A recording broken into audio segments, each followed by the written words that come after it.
Hi. So this video is the first video, which is the purpose of it is to explain how the Portuguese course at UFPA works for you. This is not the normal language course that you expect to have. It is not like the other language courses that you probably had previously in school.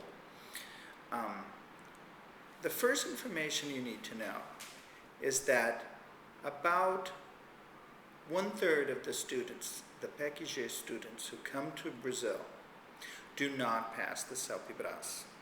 That is historical data. Sometimes our students do better than that. Sometimes they do worse than that.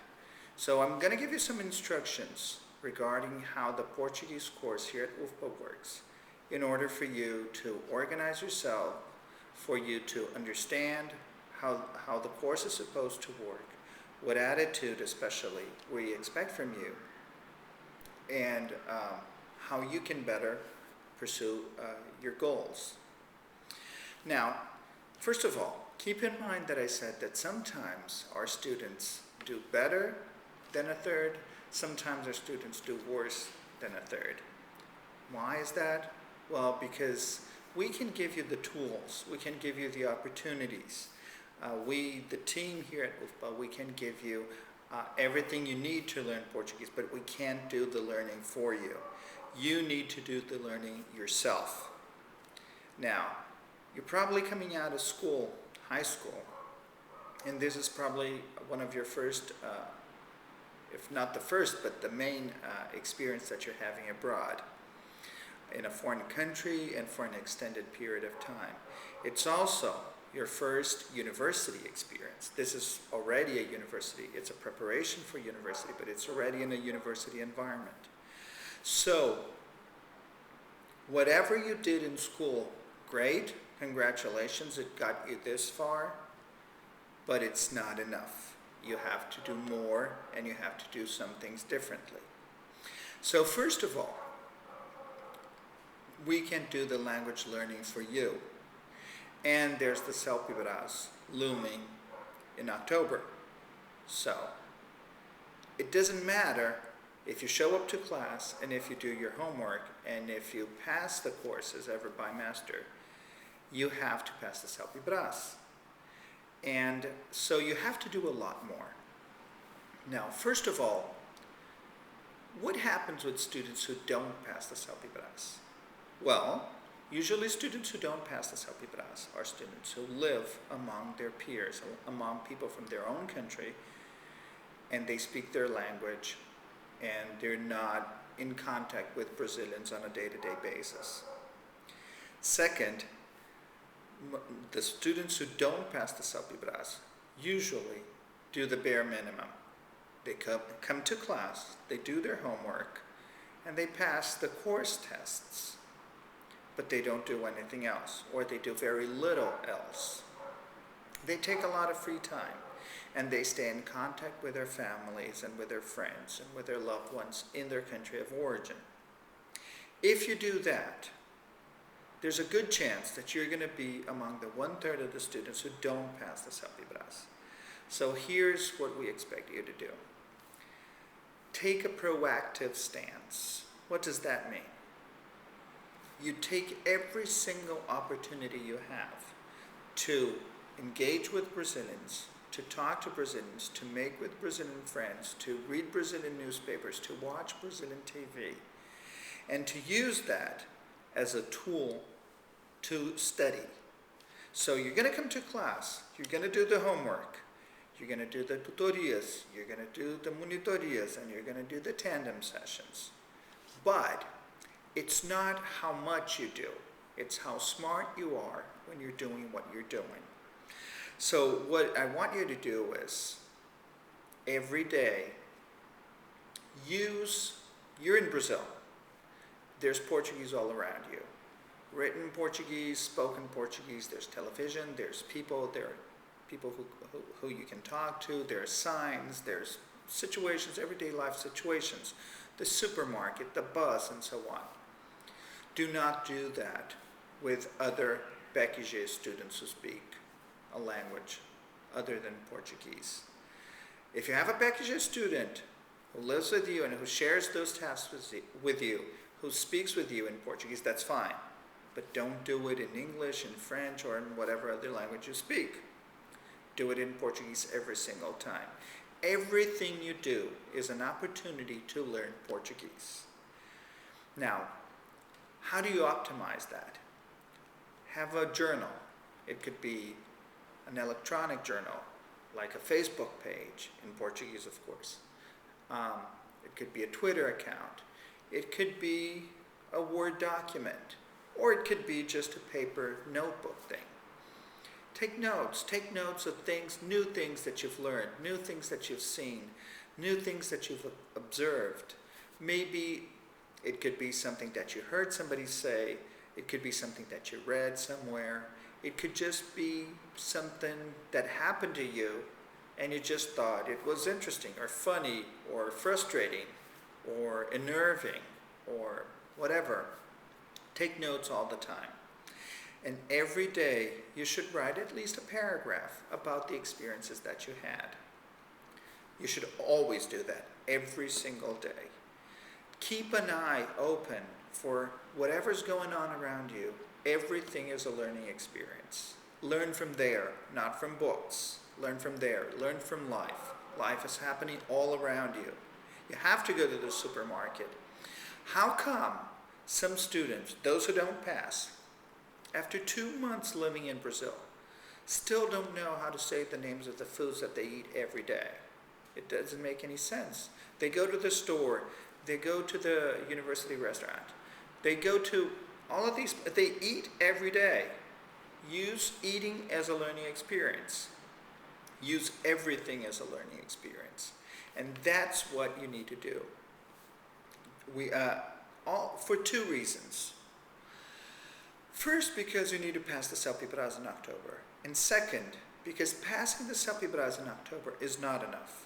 Because next year, once you've passed the Celpe-bras, you're going to be studying in a Brazilian university.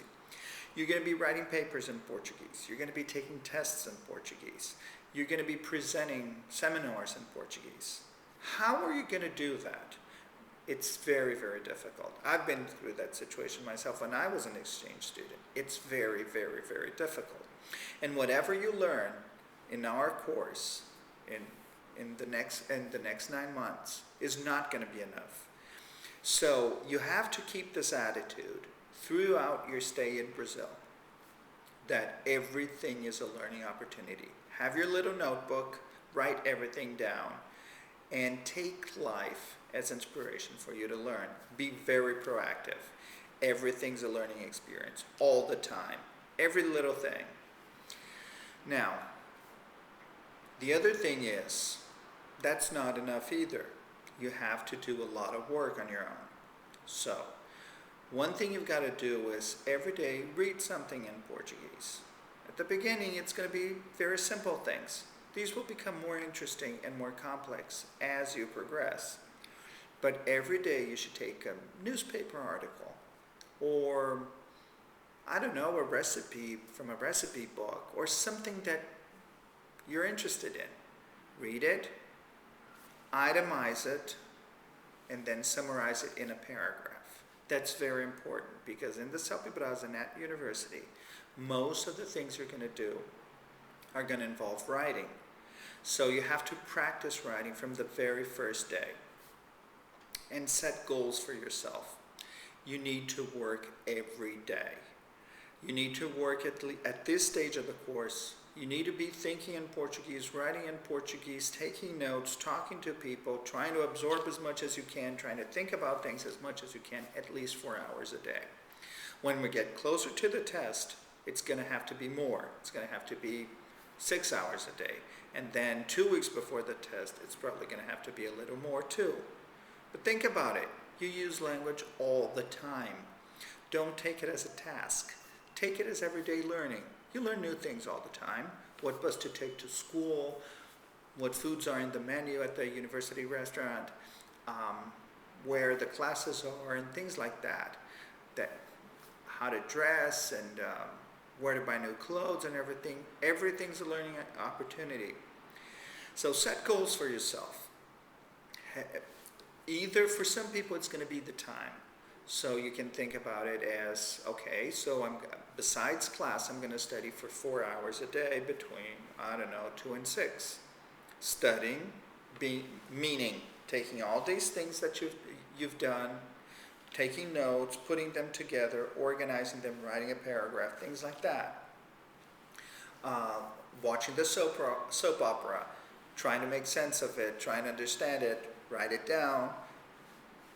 The names of the characters, what happened today, what they said, and things like that. Now, you need 4 hours besides a class every day. If that's too difficult, picture yourself coming back home, telling your parents and friends that you spent a year in Brazil and you didn't pass the Celpe-bras and you just wasted your opportunity. That will give you plenty of motivation, and that's what's at stake. You have to pass the Celpe-bras, and then next year you have to be able to attend university. That's a huge task. Don't underestimate it. For some people, it's not time.